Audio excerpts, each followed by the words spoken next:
Hello and welcome back to the Craftsmen Collective. As always, Rock here, and it hasn't been that long since last episode. I'm hoping to start getting episodes out a little more frequent. That way we can kind of do more content instead of kind of recaps of what we did since the last episode. That is saying that there has been a couple things, not much, that I've done since last time. I don't think I showed this. I don't think I had this last time, but we did get a little cow farm going over here. I probably did have it last time, but I don't remember if I did. So we do have a cow farm over here that we've been on occasion breeding them and then slaughtering the innocents and getting some leather and some meat and stuff, which is, as you can tell, why we have so much steak. Other than that, we got ourselves a link modifier book, which, if we look at the recipe for it, is quite expensive. The link modifier book is 8 diamond blocks and a gold block. Now, the reason why we have so much is Lemon Peeler, one of the server members, put out a bet that people can get into one of his bases, and I kind of more or less got lucky and got in there. He was changing some of the floor panels out with a different color, and I just really quickly built my way up into there, and he gave it to us. So we pretty much used the diamonds that we got from that for the most part and just built that. So we didn't really get a huge amount out of it other than the link modifier, but it was enough to get that. Other than that, I've been just kind of getting XP and playing with things, so we got ourselves a pretty good bow, to say the least. The only thing that's really missing is kind of a flame enchant on it, but power 5, infinity 1, punch 1, that's pretty solid. And we got that out of using our anvil and combining a bunch of bows. We ended up going into the nether at one point while off camera. We died, we lost our silk touch, and we ended up getting a new one. But other than that, the main thing that we've been really working on since last time is the soul shard related things. Now, you've probably seen it on Naceros' video if you've watched it. The most recent one, or episode 7, I think, but we do have what I like to call a hyper spawner right there, which is a soul shard spawner, a soul shard tier 5 spawner. Now, the tier 5 spawner, like we said last time, spawns up to 6 mobs every 2 seconds, and can be deactivated by a redstone signal, which is what we have right here. We have this right here, and we can deactivate it, and as you can see, it spawns mobs really fast. So if we'll turn that off real quick, since we're not really here to really harvest XP. But as you can see, kind of that spawner system spawns things really fast.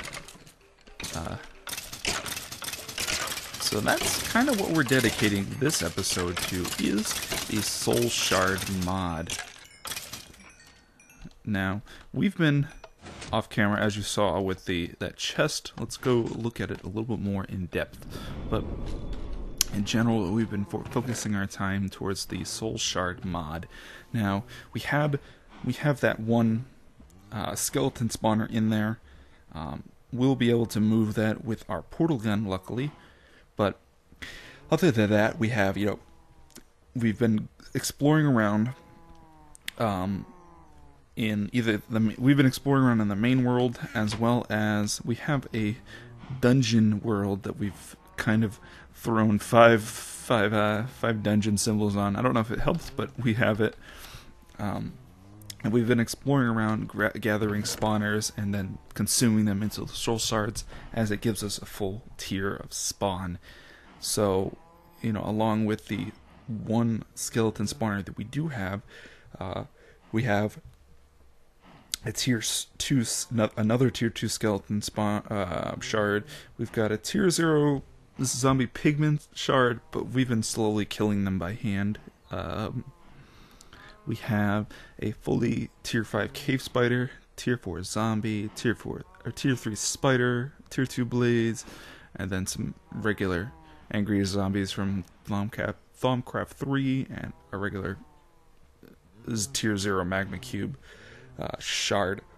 Now, with these, we are slowly building them up over time to... I think someone's invisible here. But we've been building them up over time to...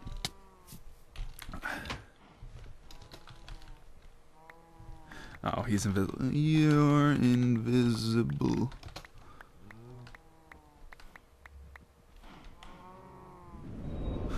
And he's gone. But let's see. Holy hell, he gave us a lot. Let's throw that in our goods. He was saying earlier that he has a lot of plants that he has that he doesn't know what to do with them. I believe he said we don't necessarily need them, but they are very useful to have, and can help in various situations that we may in fact need them. Let's see. Throw these in here. Cactus. Booms. We did also add ourselves a little potion chest. Not that we really need potions, but if we do need them, we got them. I lost track of what I was saying now.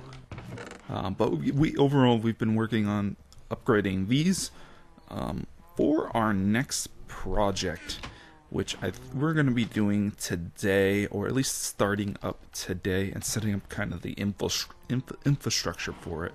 Now, get out of here, away from those cows. Now, I like this area overall.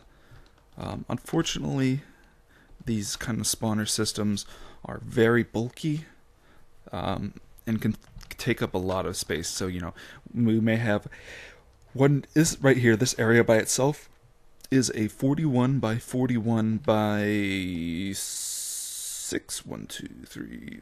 Wait, 1, 2, 3, 4, 5, 6. Yeah, 41 by 41 by 6 area. That's a really big area.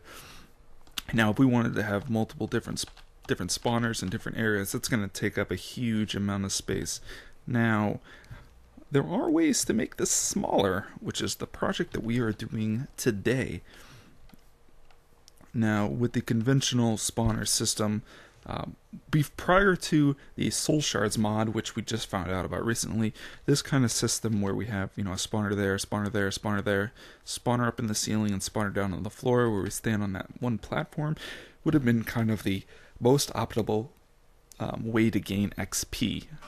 Unfortunately, a triple spawner system like this takes about 8.5 minutes, pretty much like 8 to 9 minutes to get 100 mobs, which 100 mobs is going to get you like 28 levels from 0, or I think might hit you at a level 30 from level 4, maybe, or close to it. So overall, you know, 8 to 9 minutes for 100 mobs isn't that efficient, whereas the Soul Shard spawners will give us at max, if it spawns the 6 mobs per 2 seconds, will give us about it's going to give us at most 180 mobs in a minute, which is an extraordinarily amount more mobs than a typical spawner system like this. So, in lieu of that, we're going to be making a new system that takes advantage of these Soul Shard spawners, and we're going to be doing it in these kind of off of this intersection. So, for example, there's going to be from kind of what I'm wanting to do initially is each branch is going to be a separate XP zone. So up to 4 people will be able to come into the area and grind XP at the same time. Realistically, there's never going to be 4 people at the same time, but it gives the opportunity that multiple people will be able to come here and gain XP at the same time. Now, what do we mean by kind of overall by this? Let's jump over to the single player test world, and we will kind of set up the idea and show off our initial plan. So I will be right back. Alright, so now that we are in our single player test world, we will start the construction of the the thought of what we want to do. So let me grab a few additional blocks real quick. We got this and this. Okay, so first of all, we have our tunnels, which are, get rid of that, and we will grab this right here. So right now our tunnels are more or less 3 by 3 tunnels. So we have a 9 gap of space to move around and do what we want. In general, what we're wanting to do is we're wanting to make a switcher board system to allow us to select which spawner we want to spawn mobs. And by that, like I mentioned before, the soul shard spawners will only spawn mobs if they do not receive a redstone current. So if we look over here at this soul shard mod, or soul shard spawner, it has this piece of redstone on top of the block, which in turn powers the spawner. So with something like this, we are able to deactivate the spawner and activate it at will. So with this, we're able to set up a kind of a spawner system. We're not going to be doing it in this kind of configuration. It'll be similar, but not quite this configuration. But we will be able to power and depower the correct spawners. And we will be adding an on-off switch. So with this, we will have various tunnels like this. Now, it's not going to be, it's going to be a bit longer than this probably for each area based off of how much space we need. But for general, we will be setting up a switcher board system. We're going to have to probably play with this a little bit more, but we will be setting up a switcher board system like so. So we'll set up a 4 by 4 system right here. Okay, that will give us, we'll do a spruce wood, which is what we have our tunnels in right now. The spruce wood, for those of you who remember or who saw the first season, we constructed a switcher board system for the plant, the Redpower / Harvestcraft plant farm we were initially working on for construction. Now, I gotta kind of remember how this works. This right here, we got these coming from here, which leads to these pistons. These pistons have some blocks. So what happens is when we press a button, it pushes up. Off of that, we need a piston. Essentially, this is going to be a switcher board that will allow us to power, not that, but that. Okay, so now if with this system right here, we press the button. Oh, hold on. Oh, I'm missing. I had this set up before.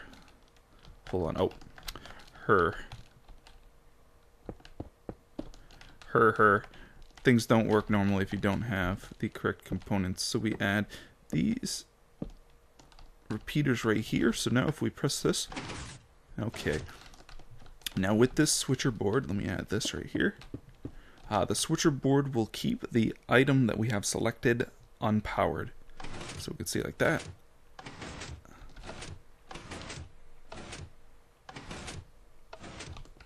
Perfect. And with this we can add another one if we want. So let's add a 5th component onto here, just as a test case.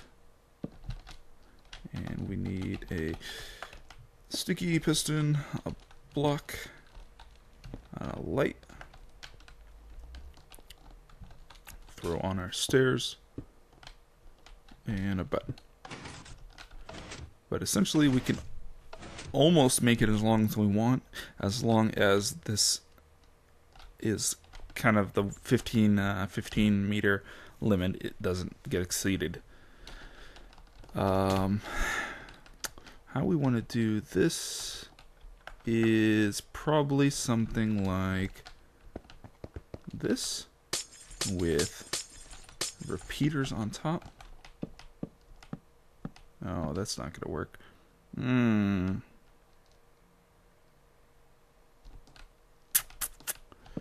Okay, we'll have to play with it some. We might have to make the... We'll have to play with it some. We might have to make the ceiling in this area one taller. So instead of being that 3x3 in this area, we have, 3x4.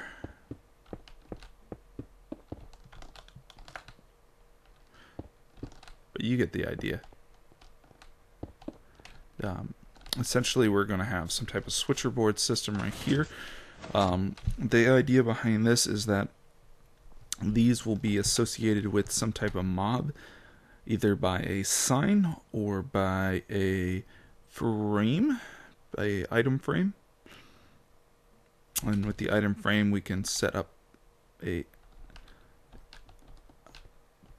some type of picture that will represent the different mobs that you can select from this. So, for example, skeletons might have a bone.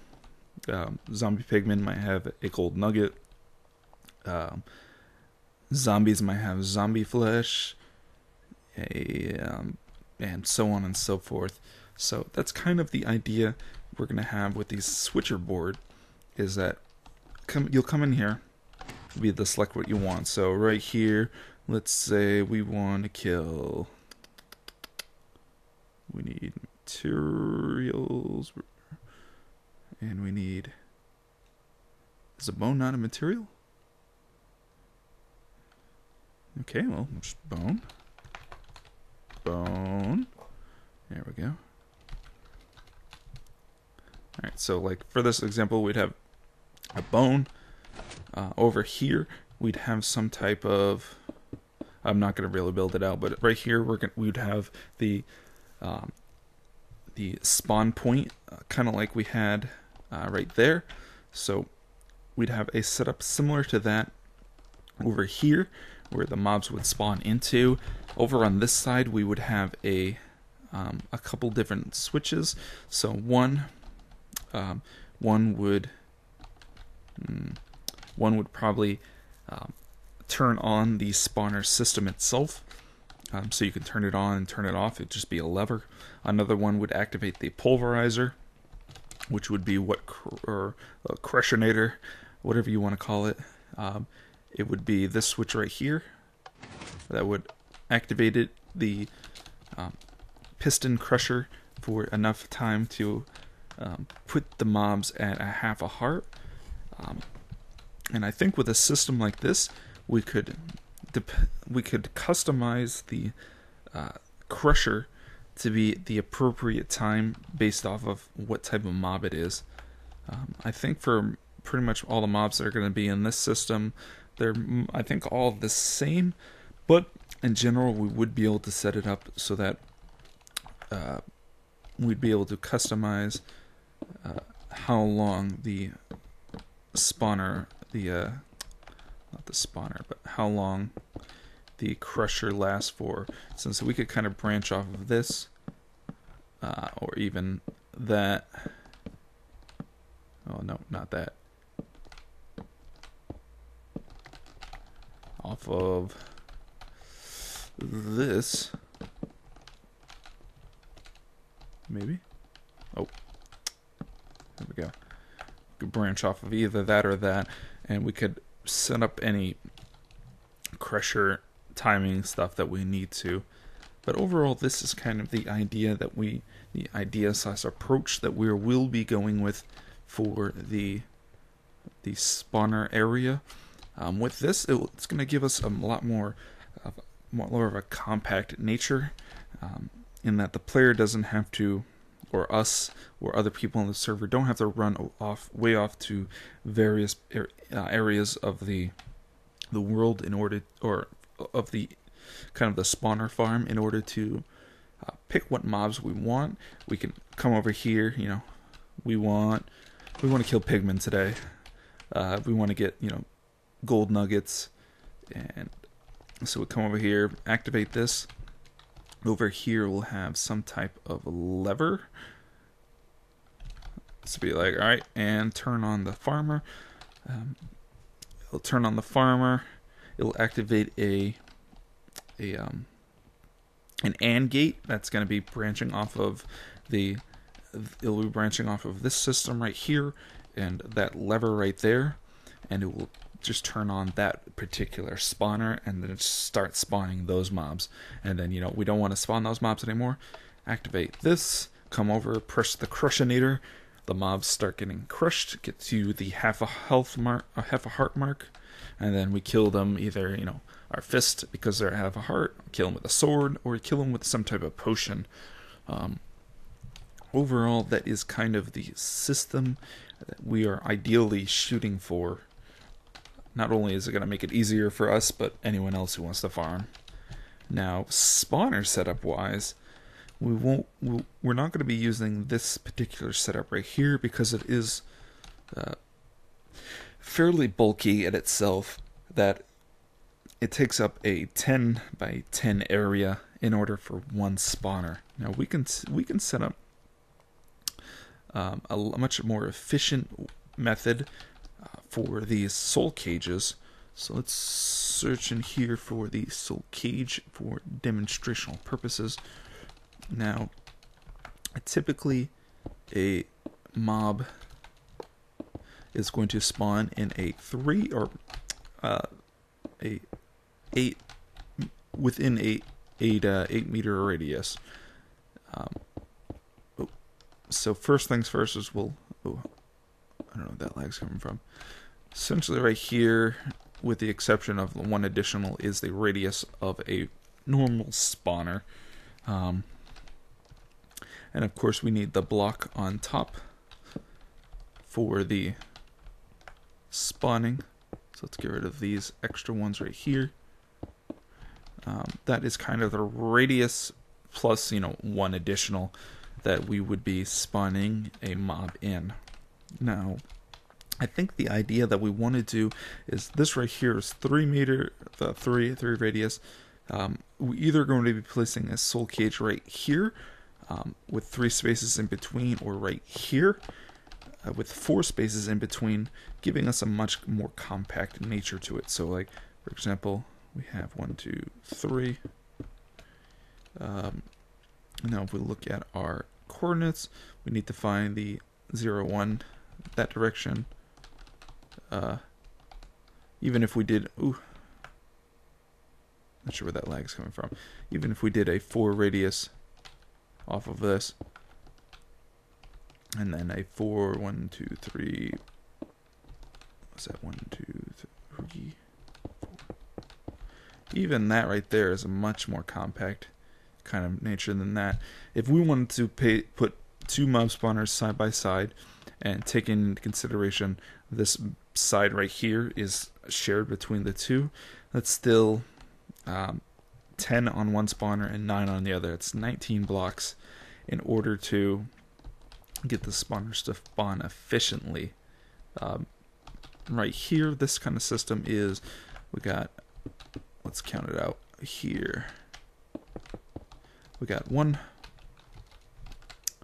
2, 3, 4, 5, 6, 7, 8, 9, 10, 11, 12, 13, 14. It's 14, 1, 2, 3. And if we put a 4th here, that's 15. So it's a 15 size area instead of the 19 size area we would need for something like this.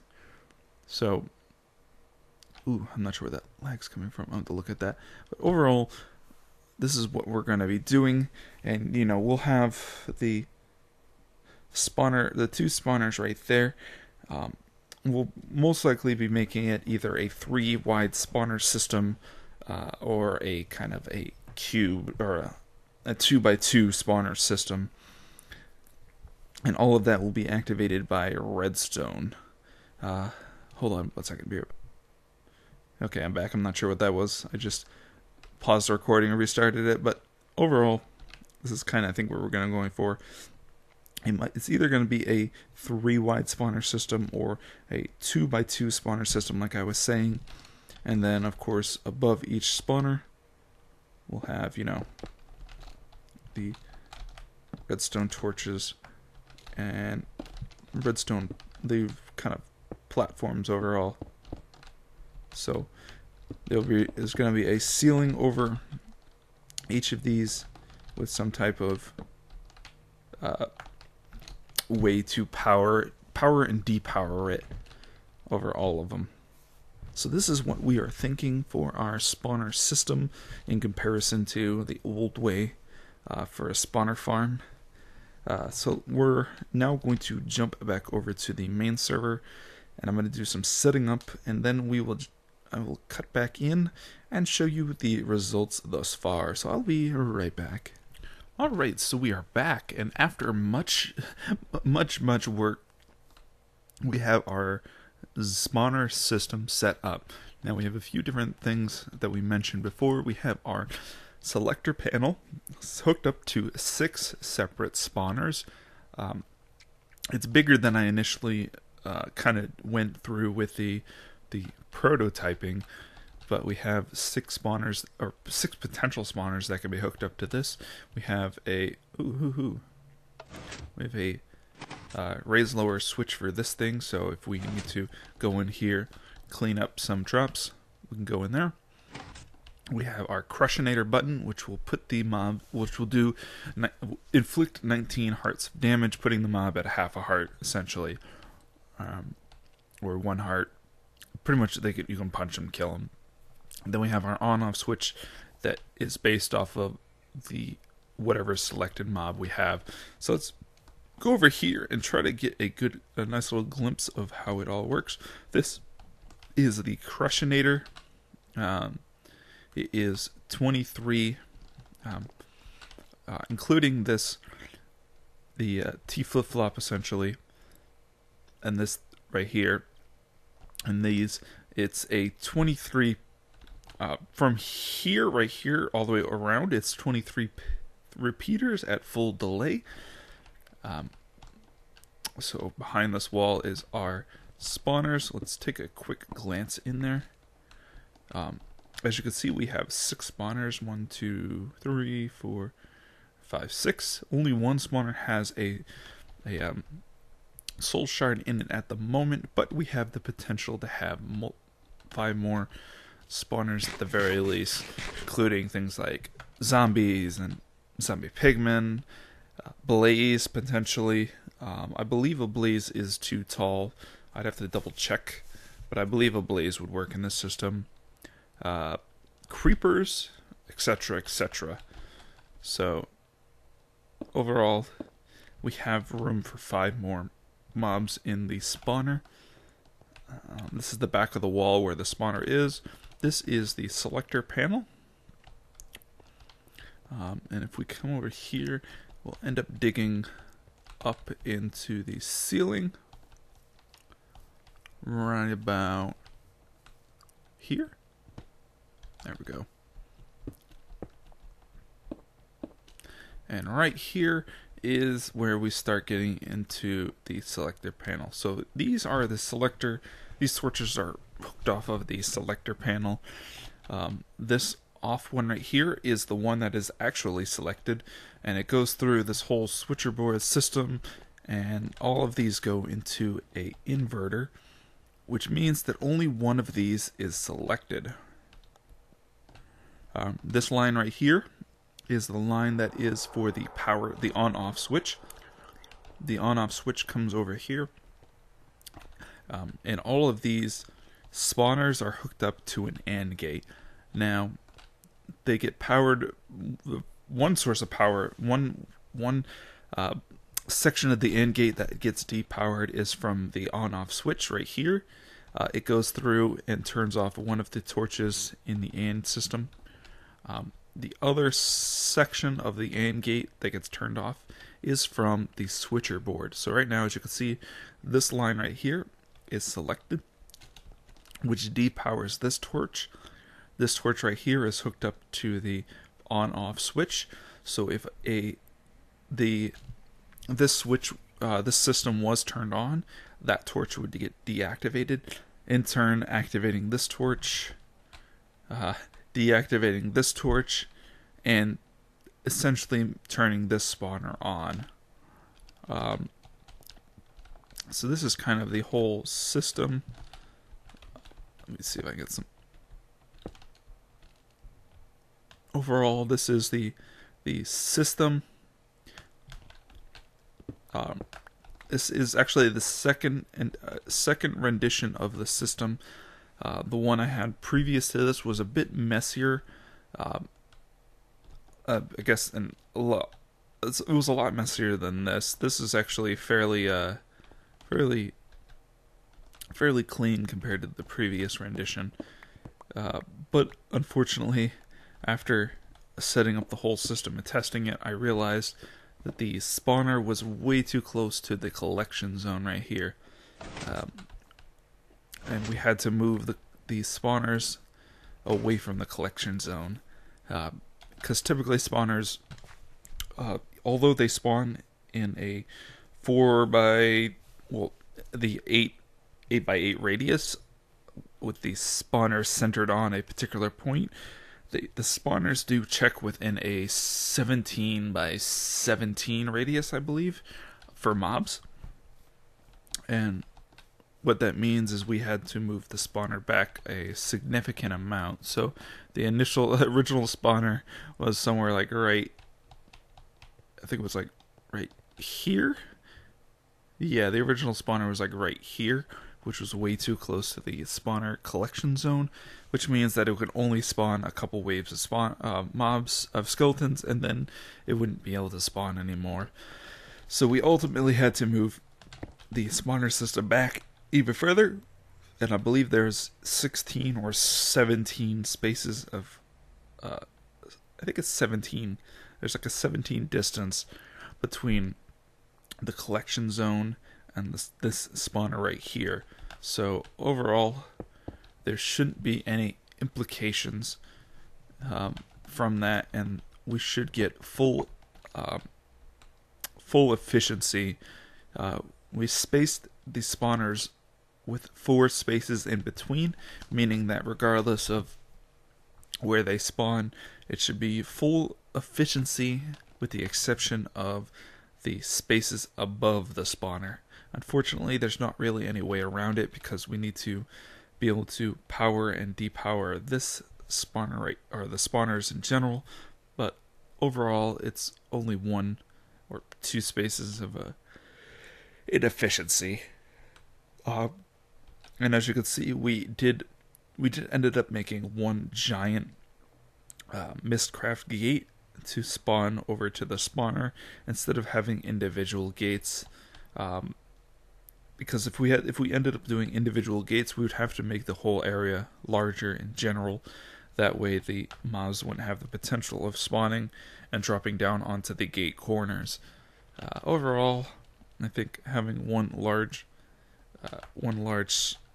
spawn catcher is probably going to be more efficient than having a lot of little areas. But in general, that is the mob system. Now, we only have one area set up and only one spawner set up, but this is something we can work on over time. Now, I know there's a few people on the server that are helping out when they can, such as Lemon Peeler, and I believe Calbeast is helping out when he can. But this is something that will slowly upgrade over time. But I think for now, this is a project that we can call semi-completed. Of course, we'll over the course of time, we'll slowly build it up. We'll add more spawners into here so that we have a variety of different types of mobs that we can spawn. But I think in general, this is good for now. And I think with that, we're able to move on to new, bigger, and better projects. Well, maybe not bigger and better, but new projects in general. So I think with that, we will call it an episode. And as always, this is Rock. If you have any comments, questions, suggestions, feedback, feel free to leave a comment in the comment section down below. And I will catch you guys next time.